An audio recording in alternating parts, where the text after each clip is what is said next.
नमस्कार। आज देश की तमाम फटाफट खबरों में आपका स्वागत है।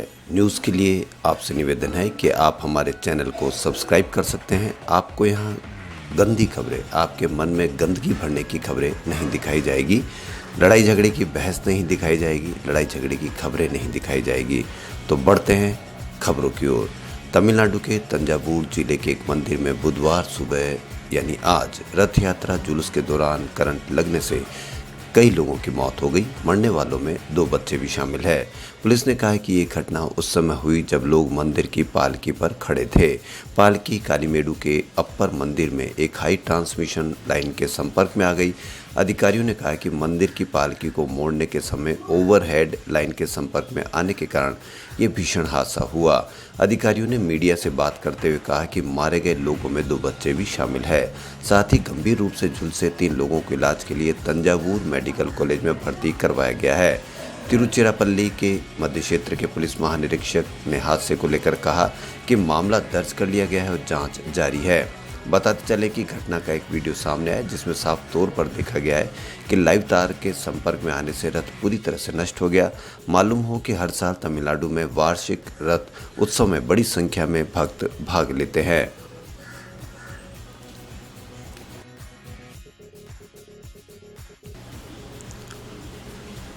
सुप्रीम कोर्ट ने शुक्रवार को वेब सीरीज तांडव वाले मामले में पुलिस केस का सामना कर रही अमेजॉन इंडिया के प्रमुख अपर्णा पुरोहित को गिरफ्तारी से सुरक्षा दी है और कहा है कि पुरोहित को गिरफ्तार नहीं किया जाए।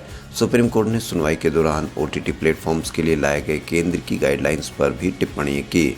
अदालत ने कहा कि सोशल मीडिया, डिजिटल मीडिया और ओटीटी प्लेटफॉर्म के लिए लाए गए केंद्र के नए नियमों में पर्याप्त दम नहीं है और इससे प्रोसिक्यूशन की शक्ति भी नहीं मिल जाती है। अपर्णा पुरोहित ने इलाहाबाद हाई कोर्ट में अग्रिम जमानत की याचिका डाली थी जिसे कोर्ट ने 25 फरवरी को खारिज कर दिया था, जिसके बाद वो सुप्रीम कोर्ट आई थी। इस मामले में गुरुवार को भी सुनवाई हुई थी। कोर्ट ने आज सुनवाई के दौरान कहा कि सोशल मीडिया पर नियंत्रण करने के लिए कोई मैकेनिज्म नहीं है। बिना किसी कानून के आप इस पर कंट्रोल नहीं कर सकते। कोर्ट ने कल सुनवाई में कहा था कि ऐसे प्लेटफॉर्म्स की स्क्रीनिंग की जरूरत है क्योंकि अधिकतर प्लेटफॉर्म कभी कभी पोर्नोग्राफी कंटेंट भी दिखाते हैं।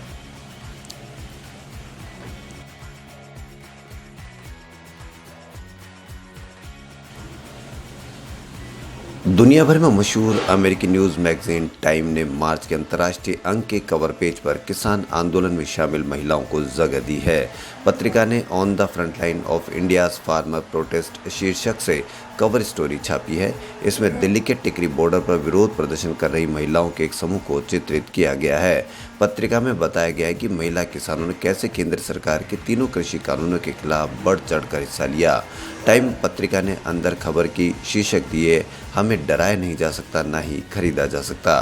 भारत के किसानों के विरोध का नेतृत्व करने वाली महिलाएं। पत्रिका ने कवर पेज पर जिन किसान महिलाओं की तस्वीरें छापी है उनमें उनके साथ छोटे बच्चों को भी दिखाया गया है जो उनके साथ आंदोलन स्थल पर मौजूद थी। इसमें एक महिला अपने दूध मुँहे बच्चे को भी कंधे से लगाए दिख रही है।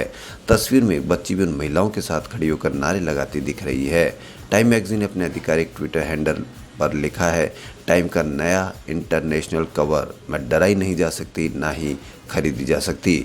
मैगजीन ने कवर पेज पर तस्वीरों में जिन महिलाओं को जगह दी है उनमें अमनदीप कौर, किरणजीत कौर आदि है।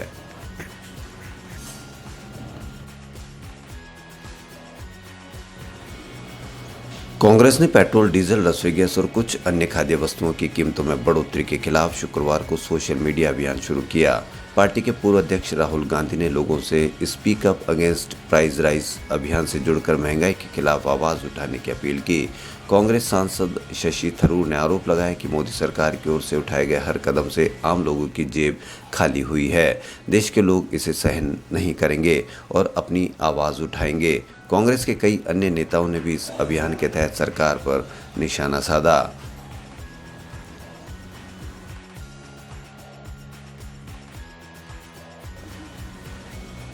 ड्राइविंग लाइसेंस और इससे जुड़ी कई सेवाओं को कॉन्टैक्टलेस बना दिया गया है। यानी अब ये काम कराने के लिए आपको आरटीओ ऑफिस नहीं जाना होगा। अब इससे जुड़ी कई सुविधाओं का फ़ायदा आप ऑनलाइन उठा सकते हैं।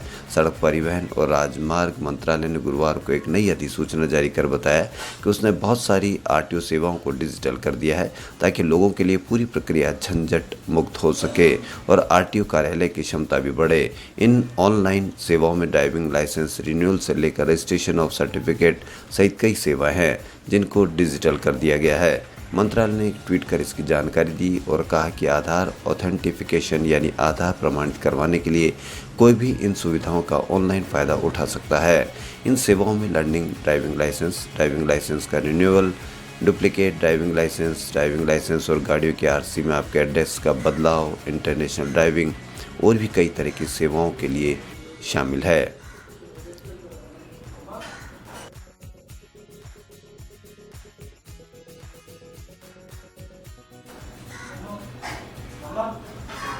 राजस्थान से एक हैरान करने वाली घटना सामने आई। यहाँ पर एक लड़की की उसके ही पिता ने इसलिए हत्या कर दी क्योंकि वह एक दलित लड़के से शादी करना चाहती थी।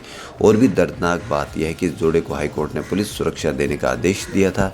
राजस्थान के दौसा जिले की 18 साल की लड़की के एक लड़के से शादी करना चाहती थी जो दलित समुदाय से आता है, लेकिन उसका पिता इसके खिलाफ था। उसके घर वालों ने उसकी किसी और से शादी भी करा दी थी, लेकिन वो अपने प्रेमी के साथ चली गई। ये जोड़ा हाईकोर्ट पहुंचा और सुरक्षा देने की अपील की। केस में कोर्ट ने पुलिस को आदेश दिया कि उन्हें सुरक्षा दी जाए, लेकिन जब दोनों दौसा लौटे तो लड़की अचानक गायब हो गई और फिर गुरुवार को उसके पिता थाने आए और पुलिस के सामने कबूल किया कि उसने अपनी बेटी की हत्या कर दी। बता दें कि ऐसा ही बल्कि इससे भी विभत्स मामला भी बुधवार को उत्तर प्रदेश के हरदोई से आया था, जहां एक पिता ने अपने बेटी के प्रेम संबंध के चलते उसका सिर काटकर हत्या कर दी थी। यहां तक कि वो किसी हैवान की तरह अपनी ही बेटी का कटा सिर लेकर थाने जा रहा था।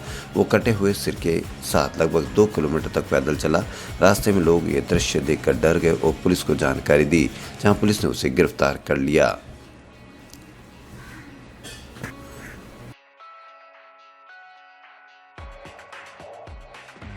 आज के इतिहास में दुनिया के सबसे बड़े यात्री जहाज एयरबस A380 ने आज ही के दिन 2005 में अपनी पहली उड़ान भरी थी।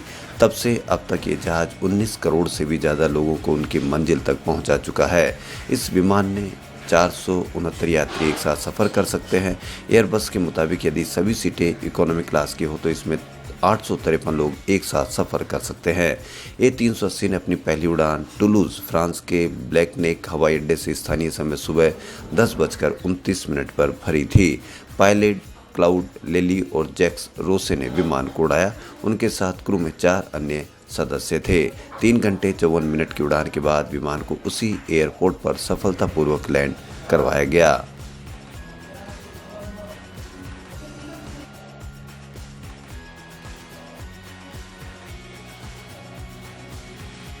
बॉलीवुड में दुश्मनी के किस्से तो बहुत मशहूर हुए होंगे और दोस्ती को मशहूर किया फिरोज खान और विनोद खन्ना की दोस्ती ने। दोनों की दोस्ती साल 1976 में शंकर शंभू के सेट पर हुई थी।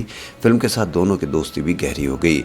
इस फिल्म के बाद इन दोनों की जोड़ी 1980 की हिट फिल्म कुर्बानी और 1988 में फिल्म दयावान में नजर आई। दोनों ही फिल्मों के प्रोड्यूसर और डायरेक्टर फिरोज खान थे। फिल्म इंडस्ट्रीज छोड़ने के बाद विनोद ने दयावान फिल्म से वापसी की थी। दोनों के दोस्ती के कई किस्से आज भी इंडस्ट्रीज में मशहूर है। एक्टर फिरोज खान का निधन 27 अप्रैल 2009 में अपने जन्म स्थान बेंगलुरु में हुआ था, जिसके ठीक 8 साल बाद 27 अप्रैल 2017 को विनोद खन्ना ने 70 साल की उम्र में अपनी आखिरी सांसें ली थी। विनोद के निधन के बाद ऋषि कपूर, सोफी चौधरी जैसे कई सेलेब ने इस इत्तेफाक को अपने सोशल मीडिया पर शेयर किया था। खबरों फिलहाल इतना ही। यदि आपको हमारा चैनल पसंद आए तो लाइक, सब्सक्राइब और शेयर अवश्य करें। धन्यवाद।